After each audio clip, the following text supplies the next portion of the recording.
NASA asteroid collision debris may be heading towards Earth. What is this NASA collision debris?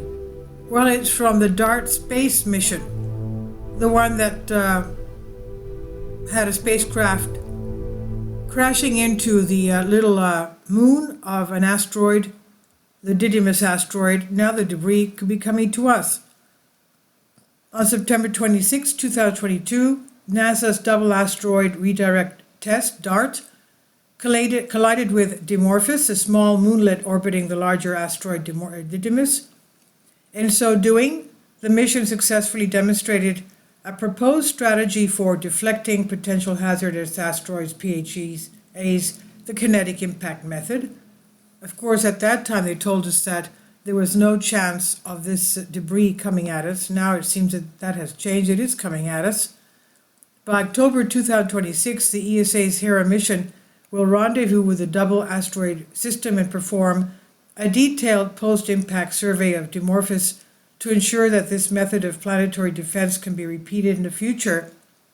However, while the kinetic method could successfully deflect asteroids so they do not threaten our Earth, it could also create debris that might reach Earth and other celestial bodies.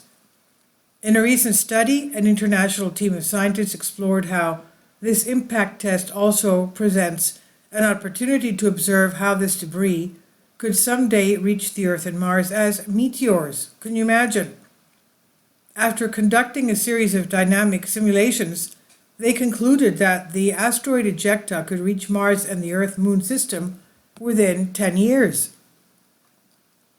The research team, led by Dr. Eloy Pena Asensio, a research fellow with the Deep Space Astrodynamics Research and Technology DART group at the Polytechnic Institute of Milan of Italy. He was joined by colleagues from the Autonomous University of Barcelona, the Institute of Space Sciences, part of the Spanish National Research Council, the Catalonia Institute of Space Sciences, and the European Space Agency, ESA. The paper that details their findings recently appeared online and has been accepted for publication by the Planetary Science Journal. For their study, Pena Asensio and his colleagues relied on data obtained by the Light Italian CubeSat for imaging of asteroids, LICIA-CUBE for short, which accompanied the DART mission and witnessed the kinetic impact test. This data allowed the team to constrain the initial conditions of the ejecta, including its trajectories and velocities, ranging from a few tens of meters per second to about 500 meters per second. That's about 1,120 miles per hour. The team then used the supercomputers at NASA's Navigation and Ancillary Information Facility, NIAF, to simulate what will become of this debris, this ejecta. These simulations tracked the 3 million particles created by the DART's mission's impact with Dimorphos. As Pena Asensio told Universe Today, he said LICIA-CUBE provided crucial data on the shape and direction of the ejecta cone immediately following the collision. In our simulation, the particles range in size from 10 centimeters to 30 micrometers, with a lower range representing the smallest sizes capable of producing observable meteors on Earth with current technology. The upper range was limited by the fact that only ejected centimeter-sized fragments were observed. The results indicate that some of these particles would reach Earth and Mars within a decade or more, depending on how fast they traveled after the impact. For example, particles ejected at velocities below 500 meters per second could reach Mars in about 13 years, whereas those ejected at velocities exceeding 1.5 kilometers, that's 3,355 miles an hour, could reach Earth in as little as 7 years. However, their simulations indicate that it will likely be up to 30 years before any of this ejecta is observed on Earth. Pena Asensio said, however, these faster particles are expected to be too small to produce visible meteors based on earthly observations. Nevertheless, ongoing meteor observation campaigns will be crucial in determining whether DART has created a new and human-created meteor shower.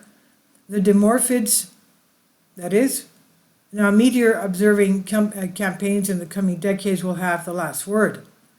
If these ejected dimorphous fragments reach the Earth, they will not pose any risk. Their small size and high speed will cause them to disintegrate in the atmosphere, creating a beautiful luminous streak in the sky. Pena Asensio and his colleagues also note that future Mars observation missions will have the opportunity to witness Martian meteors as fragments of Didymos burning up in its atmosphere. In the meantime, their study has provided the potential characteristics these and any future meteors burning up in our atmosphere will have. This includes direction, velocity, and the time of the year they will arrive, allowing any dimorphids to be clearly identified. This is part of what makes the DART mission and its companion missions unique.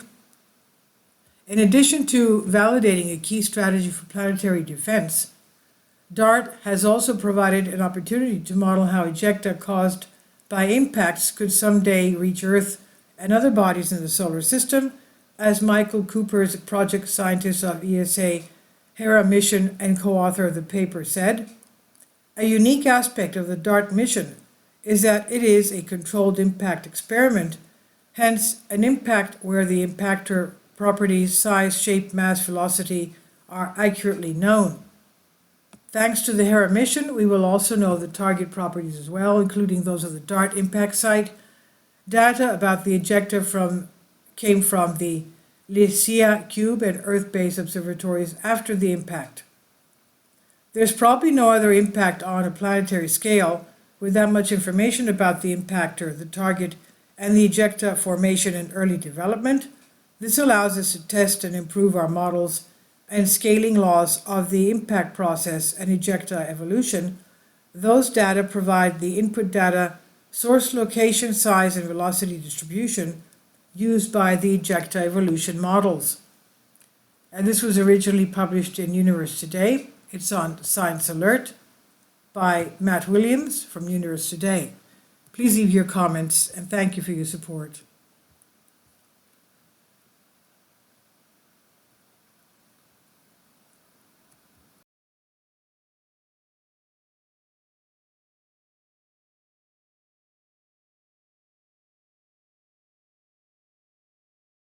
Support my Patreon account. The daily posts are 5 videos daily, and they are totally different from what I have on my YouTube channel. Thank you so much for your support and that you find all my content so interesting. You'll find the Patreon account details in the description box below.